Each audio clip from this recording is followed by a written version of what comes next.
Bakadama bannange mulabe vidiyo eno mugimaleyo. Bannaye mwegendereze okubanga bagenda kubafera.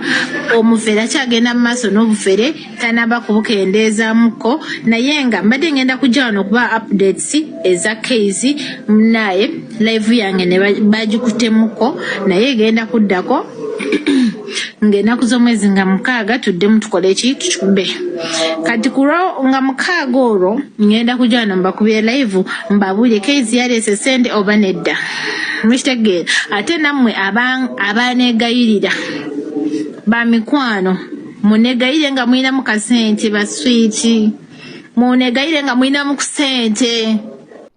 Eddogo likutte wansi ne waggulu ku mukutu ogwa TikTok. Mwenna abalya ssente z'abankuba kyeyo bannange mwali badde mwetereeza kubanga bakadaama bagenda kubaloga, bakadaama bagenda kubatta. Mwana muwala Alice yavaayo n'akaaba n'agamba boyfriend we yalidde ssente. Ne wavaayo omulogo omukyala n'agamba Alice jangu nze oyo muvubuka mukoleko. Abavubuka bonna abalya ssente z'abankuba kyeyo bajja kulabira ku oyo. Mu butuufu kati mwana mulenzi Martin akunkumuka envunyu mu feesi. Ali mu kulaaja n'asaba buyambi.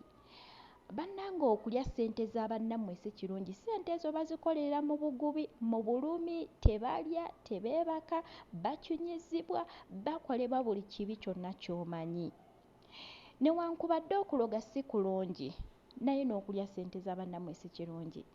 Ate omuntu aloga bw'ogenda musaba okubaako gw'ologa, tologa oyo yekka, naawe omwoyo gwo gukwatibwa mu ssabo gusigalayo. Kiringanga ffe abali mu bwakabaka bwa Katonda nti bwe nfukamira ku maviivi ne mbaako omuntu gwe nsabira afune ekirungi oba awonyezebwe. Waliwo empeera gye nfuna era waliwo ekyegatta ku bulamu bwange ku lw'okuba nnina gwe nsabidde. Naye naawe aloga, naawe oba weeroze. So bannange tudde eri Mukama. Bannange Yesu Kristo akomawo mangu. Buli kyokola ku nsi kiriko empeera yaakyo. Ku lunaku luli. So kati gw'alya ssente za munno empeera gy'eri ate naawe aloga empeera gy'eri.